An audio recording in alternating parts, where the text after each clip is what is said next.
We welcome you to the Divine Connection. Divine connection में हम आपका स्वागत करते हैं। It's my privilege and joy to share from God's Word, which is the connecting agent that we are talking about in Divine Connection. Divine connection में परमेश्वर के साथ जुड़ने के लिए हम परमेश्वर के वचनों में से देखेंगे और ये मेरे लिए सौभाग्य और बड़े आनंद की बात है कि मैं उसके वचन में से आपको बता पा रहा हूँ। I'm not tired of saying every time I begin this program that connection with God is crucial for our lives. हर बार इस प्रोग्राम की शुरुआत में मैं आपसे कहता हूँ कि परमेश्वर के साथ हमारा संबंध बहुत बहुत महत्वपूर्ण होता है। I mean, if you ask me, were you connected today? अगर आप मुझसे ये पूछे कि क्या आज आप उससे जुड़े हुए हैं, I have to honestly say that throughout the day, I keep in touch in my heart with God. मैं आपको बताना चाहूँगा कि पूरे दिन भर मैं अपने हृदय को परमेश्वर के साथ में संपर्क में जोड़ कर रखता हूँ। And every one of us are called to be like that, to have a constant relationship and touch with God so that we will have His consciousness in our lives. और मैं यही कहूँगा कि हम में से हर एक व्यक्ति को परमेश्वर के साथ इस तरह से जुड़े रहना, उसके संपर्क में रहना है ताकि हम जीवन में उसके बारे में सचेत रह सके। And today we all know that we get ready or prepared for different things in life. और हम जानते हैं कि हम जीवन की अलग अलग बातों के लिए खुद को तैयार करते हैं। And before recording this program, a lot of things have been made ready. और इस प्रोग्राम की रिकॉर्डिंग के पहले मैंने बहुत सी बातों को तैयार करके रखा हुआ है। The cameraman was setting the camera correctly so that it is well focused. Cameraman camera सही सेट कर रहे थे ताकि ये अच्छी तरह से फोकस रह सके। The lighting is made perfect so that it reflects exactly how it is.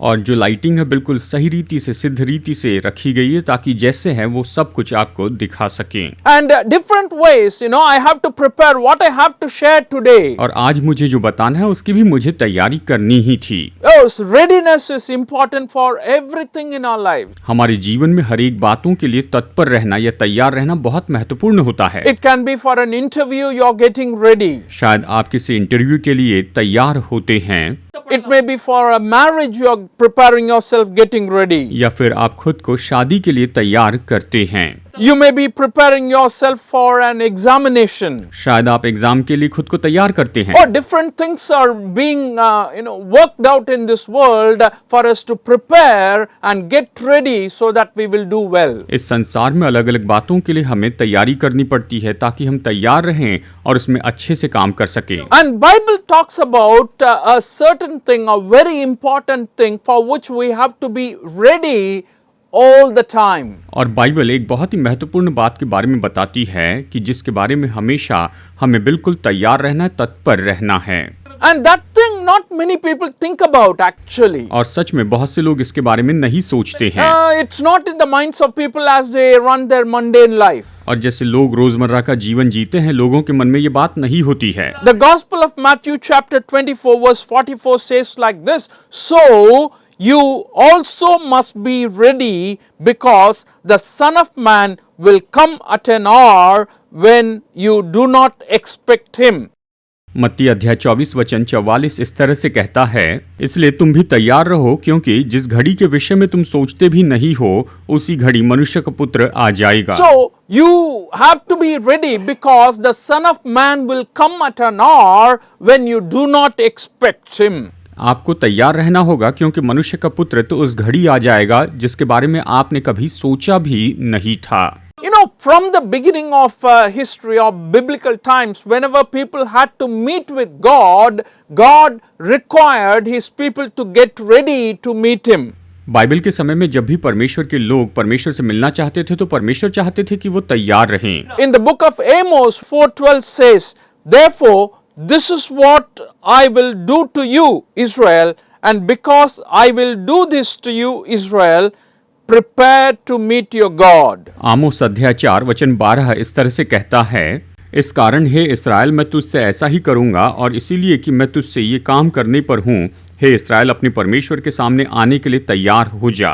So to Israel, God is saying, I'm going to do this to you, therefore you get yourself prepared, you be ready. और इसलिए यहाँ पर परमेश्वर इस्राएल से कहते हैं कि हे इस्राएल, मैं ऐसा करने वाला हूँ, तुम इसके लिए तैयार हो जाओ। And that's God's expectation. ये परमेश्वर की अपेक्षा है। Even now, as we are living in the 21st century, the Lord is expecting the church to be ready to prepare to meet Him.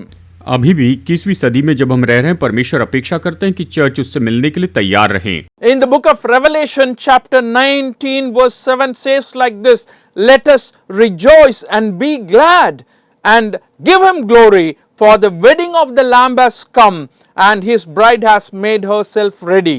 प्रकाशित वाक्य अध्याय 19 वचन 7 इस तरह से कहता है, आओ हम आनंदित और मगन हो और उसकी स्तुति करें, क्योंकि मेमने का विवाह आ पहुंचा है और उसकी दुल्हन ने अपने आप को तैयार कर लिया है।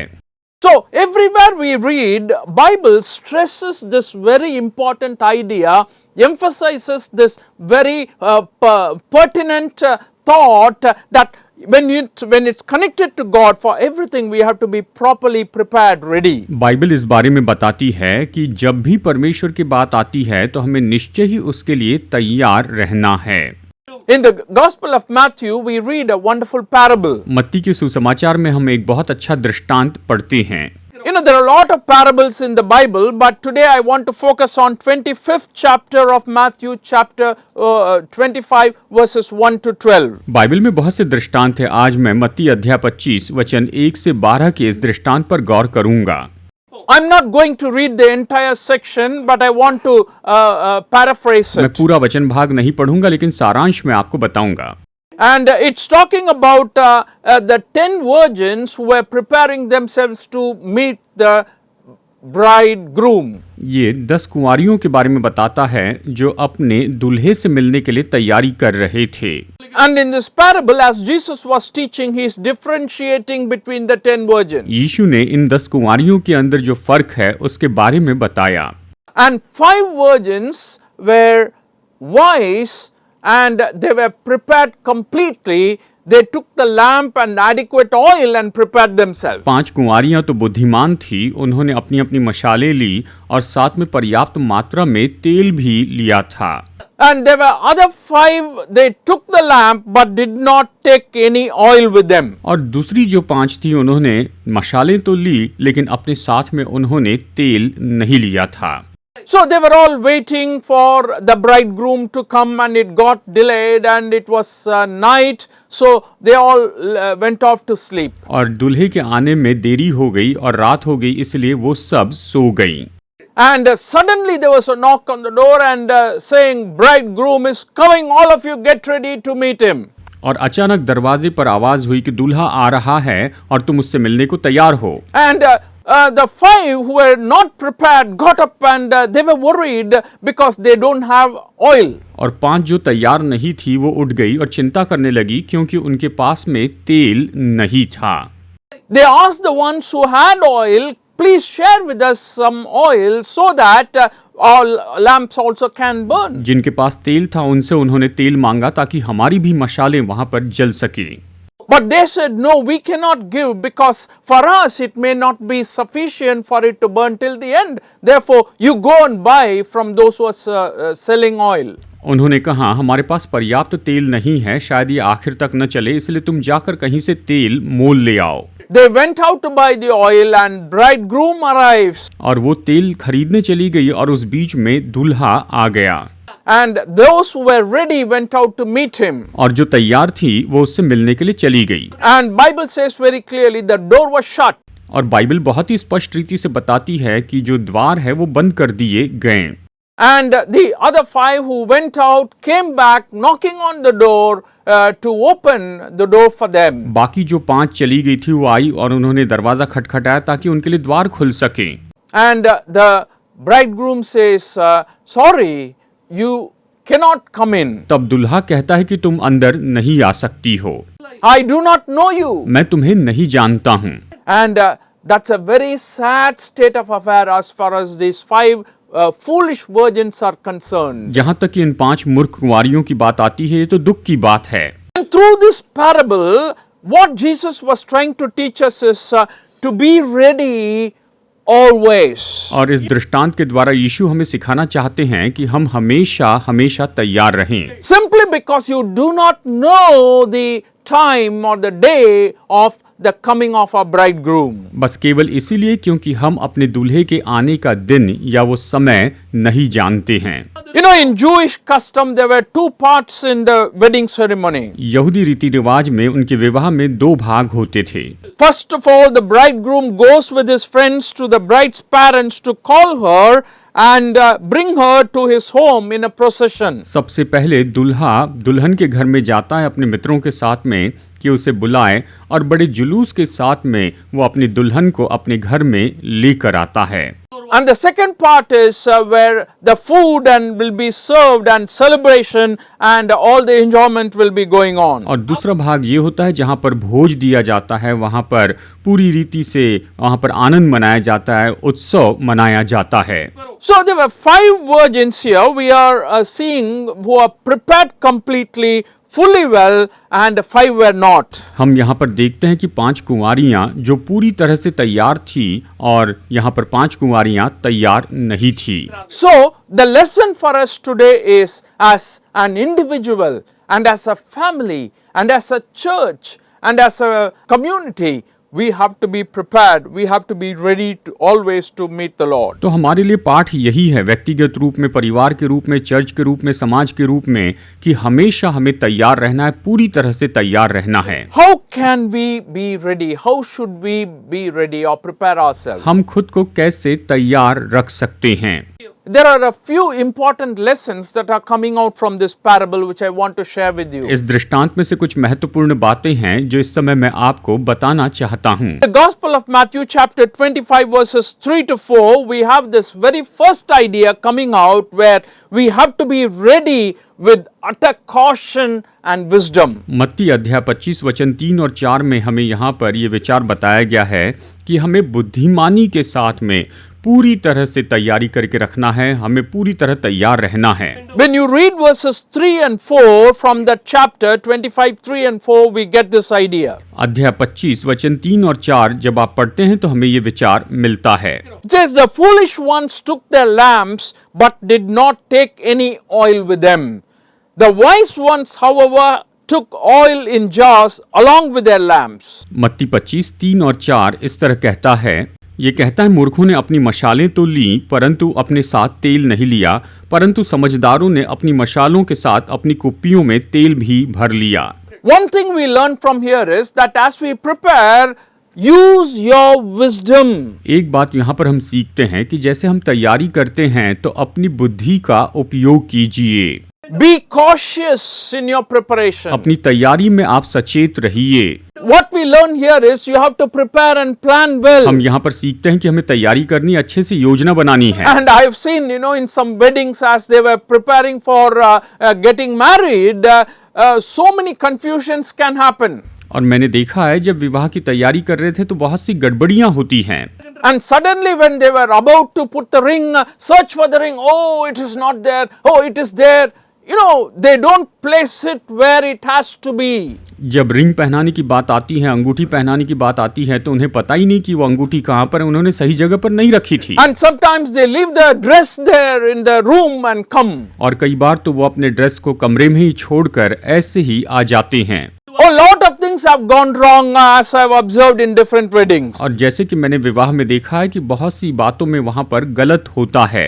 But what I'm trying to say here is this: you prepare well, use your wisdom, and you plan because you are preparing to meet the bridegroom. मैं यहाँ पर यही कहना चाहता हूँ कि आप अच्छे से तैयारी करें, अच्छी योजना बनाएं, क्योंकि आप तो अपने दूल्हे से मिलने के लिए जा रहे हैं।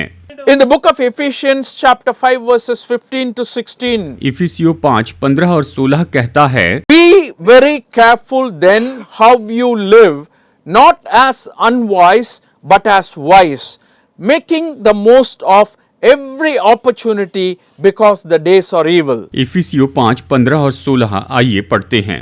इसलिए ध्यान से देखो कि कैसी चाल चलते हो, निर्बुद्धियों के समान नहीं पर बुद्धिमानों के समान चलो, अवसर को बहुमूल्य समझो क्योंकि दिन बुरे हैं। So Be careful when you think about preparation, how you live, not as unwise, but as wise. जब आप तैयारी करते हैं तो निश्चय आप बुद्धिमानी से तैयारी करें, निर्बुद्धियों के समान व्यवहार न करें। And when it's talking about unwise lifestyle, it is the lethargical lifestyle. निर्बुद्धि का जीवन यानी ये तो आलस्य का जीवन होता है। Being slothful and delaying things. आलसी होना, सभी बातों में देरी करना, And doing something, without any interest. बिना दिलचस्पी से कुछ करना, Very hesitant in everything that you are doing in preparation. अब जो कुछ भी तैयारी करते हैं उसके अंदर जल्दबाजी करते हैं। Oh, God does not want your preparation to be like that. परमेश्वर नहीं चाहते कि आपकी तैयारी ऐसी हो, Rather, He wants it to be with a lot of enthusiasm. वो चाहते हैं कि ये बड़े जोश के साथ हो। It's like the word used there in the original language, it's like boiling water. ये असली भाषा में यहाँ पर जो शब्द आया है वो तो उबलते हुए पानी का शब्द है। The busyness in life. जीवन में व्यस्त हो जाना है। My dear friends, that's what is expected of our life as Christians. दोस्तों, विश्वासी के नाते हमारे जीवन से यही अपेक्षा की गई है। Hebrews chapter 2 verse 1, he says, we must pay more careful attention therefore to what we have heard, so that we do not drift away. इस कारण चाहिए कि हम उन बातों पर जो हमने सुनी हैं और भी मन लगाए, ऐसा न हो कि बहक कर उनसे दूर चले जाएं। So, first thing we learn here is, as we prepare ourselves, as we get ready, you have to use all the wisdom and planning God has given to you. तो पहली बात हम यहाँ पर ये देखते हैं कि परमेश्वर ने आपको जो बुद्धि दी है उसके द्वारा आपको सारी तैयारी करनी है, उसके लिए सारी योजना बनानी है। My dear friends, if you are not careful, if you are not preparing well, we may lose our chance to stand before God. मेरे दोस्तों, अगर आप सावधान नहीं रहें, तत्पर नहीं रहें, तैयार नहीं रहें, तो परमेश्वर के सामने खड़े रहने का हमारा अवसर हम खो सकते हैं। And the second important lesson we are learning from here is found in verse 6. दूसरा महत्वपूर्ण पाठ जो हम यहाँ पर सीखते हैं वो वचन 6 में है। It says, we should be ready all the time. ये कहता है कि हमें हर समय तैयार रहना चाहिए। And expectation of the bridegroom can come any time. क्योंकि दूल्हे के आने की जो बात है वो तो कभी भी हो सकती है। And here in this parable, he is coming at the midnight. और यहाँ पर इस दृष्टांत में हम देखते हैं कि दुल्हा तो आधी रात को आता है। It may sound strange to you as you read this parable. Oh, which bridegroom will come in the midnight? आपको ये पढ़कर अजीब लगेगा कि कौन सा दूल्हा आधी रात को आता है। Here and all we fix our wedding times, reception at 7 p.m. onwards, wedding ceremony at 4:30 p.m. or morning, whatever it is. But the time is fixed here for the bridegroom's arrival. यहाँ हम reception का समय fix रखते हैं, शाम 7 बजे से आगे, और शादी 3:30 बजे या 4 बजे सब फिक्स रखते हैं। And here the context and the situation and the parable teaches where you have to expect him all the time. और इस दृष्टांत में हम इस बात को सीखते हैं कि हमें हर समय उसके लिए अपेक्षा रखनी, आशा रखनी है। In the 6th verse, that's what we read. At midnight the cry rang out, here is the bridegroom, come out to meet him. वचन 6, आधी रात को धूम मची, देखो दूल्हा आ रहा है, उससे भेंट करने के लिए चलो।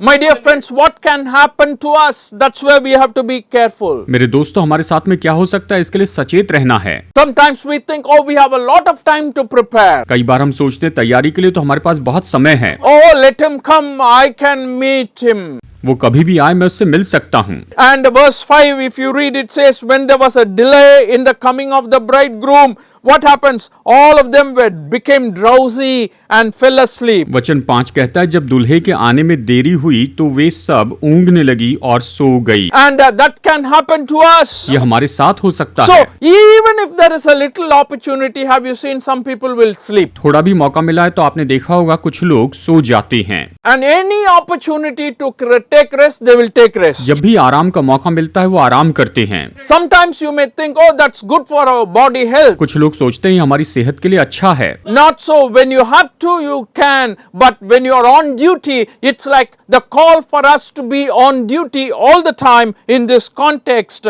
And he says, be ready to meet him all the time. ये ऐसी बात नहीं है, जब हम ऑन ड्यूटी होते हैं तो हमें हमेशा वहां पर तैयार रहना पड़ता है, हमेशा तत्पर रहना पड़ता है। My dear friends, it can happen to anyone. मेरे दोस्तों, ये किसी के भी साथ हो सकता है। It happened to the disciples of the Lord Jesus Christ. प्रभु यीशु के चेलों के साथ भी ऐसे ही हुआ। In the Gospel of Luke chapter 22 verse 45 and 46 we read this way. लूका 22, 44 और 45 में हम ये पढ़ते हैं। Jesus was preparing himself to go to the cross. यीशु क्रूस पर जाने की तैयारी कर रहे थे। He took a few of his disciples to pray for him. वो अपने लिए प्रार्थना करने के लिए कुछ चेलों को लेकर गए And then he went alone and prayed. और फिर अकेले में जाकर प्रार्थना की। And then when he came back to see his disciples, he found them asleep. और जब अपने चेलों को देखने आए तो उन्हें सोते हुए पाया। They were exhausted from sorrow. वो तो दुख से भर गए।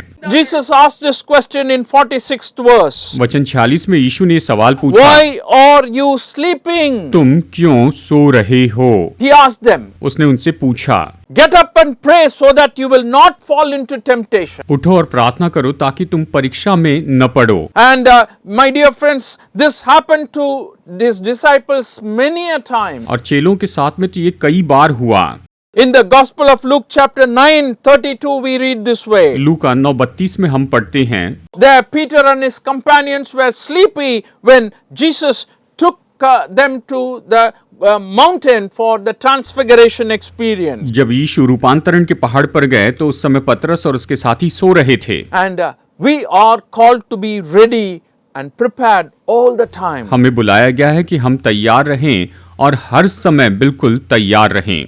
You know, some people think that, oh, he said 2000 years ago that he will come. Like that's what Peter writes in his epistle. कुछ लोग ये सोचते हैं उसने कहा कि 2000 साल पहले उसने कहा था कि वो आएंगे। पतरस अपनी पत्री में इस तरह से लिखता है, Oh, he did not come still. ओ अभी तक वो नहीं आए हैं। Oh, what will happen? ओ क्या होगा? I don't think he will come. मुझे नहीं लगता वो आएंगे। There are a lot of people thinking like this. बहुत से लोग इस तरह सोचते My हैं। dear friends, he will do what he said. मेरे दोस्तों, उसने जो कहा है वो जरूर करेंगे।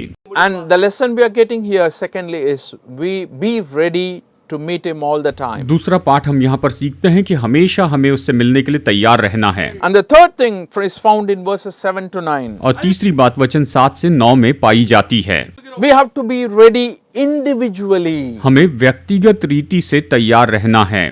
What do I mean by that? इसका क्या मतलब है? And when you read verses 7 onwards, you find then all the virgins woke up and trimmed their lamps. वचन 7, तब वे सब कुंवारियां उठकर अपनी मशालें ठीक करने लगी।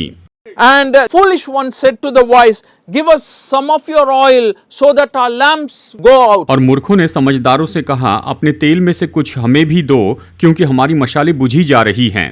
And the reply was, No, it won't be enough for both of us. Therefore, you go and buy what you need. और उत्तर मिला, कदाचित ये हमारे और तुम्हारे लिए पूरा न हो, इसलिए तुम जाकर मोल ले आओ। And this lesson is a very important lesson where I have to be ready personally. ये महत्वपूर्ण पाठ है कि मुझे व्यक्तिगत रीति से तैयार रहना है। And every one of us are responsible to stand before God. हम में से हर एक व्यक्ति परमेश्वर के सामने खड़े रहने के लिए जिम्मेदार हैं।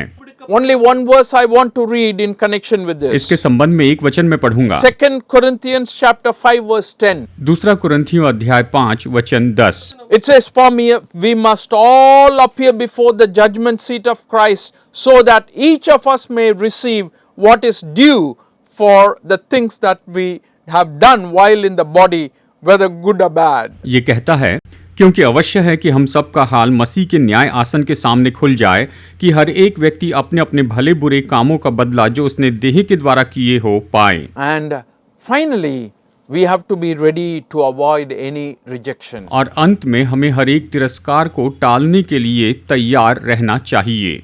And the 5 people who were not prepared came and knocked the door. 5 लोग जो तैयार नहीं थे उन्होंने आकर दरवाजा खटखटाया। And the master said, I do not know you. और स्वामी ने कहा, मैं तुम्हें नहीं जानता हूँ। The door was closed. दरवाजा बंद हो चुका था। My dear friends, that should not happen to us. दोस्तों, ये हमारे साथ नहीं होना चाहिए। How can I be ready today? आज मैं कैसे तैयार हो सकता हूँ? How can I prepare myself? मैं कैसे खुद को तैयार कर सकता The हूँ? message of Jesus Christ concerning what he has done already for us in salvation is preached today. मसीह यीशु ने हमारे उद्धार के लिए क्या क्या किया है, वो सारा जो संदेश आज प्रचार किया जाता है। If you declare with your mouth that Jesus Christ is Lord and believe in your heart that God raised him from the dead, you will be saved according to Romans chapter 8 verse 9 and 10. अगर आप अपने मुंह से यीशु को प्रभु जानकर अंगीकार करें और अपने हृदय में विश्वास करें कि परमेश्वर ने उसे मुर्दों में से जिलाया, रोमियो 8:10 के अनुसार, And that's what God expects from us. परमेश्वर हमसे यही तो अपेक्षा करते हैं That's the readiness starting point. और यही तो तैयारी की जगह है। And then relationship with Him continues. और फिर उसके साथ में जो संबंध है वो तो आगे बढ़ते जाता है And we are ready all the time to meet Him. और हम हमेशा उससे मिलने के लिए तैयार होते हैं। Let's not get rejected. आइए हमारा इनकार न किया जाए। And God has given us open doors. और परमेश्वर ने हमारे लिए खुले द्वार दिए हैं। Come to me. मेरे पास आओ। That's the invitation He उसने gives. हमें ये न्योता दिया है। Anyone who wants to come, anyone who is willing to come, He is willing to accept. जो भी आना चाहता है, जो भी आने की इच्छा रखता है, उसे स्वीकार करने को वो तैयार हैं। God bless you today. आज परमेश्वर आपको बहुतायत से आशीष दे।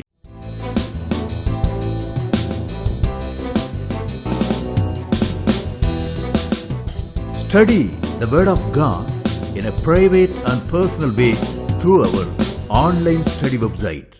Contact number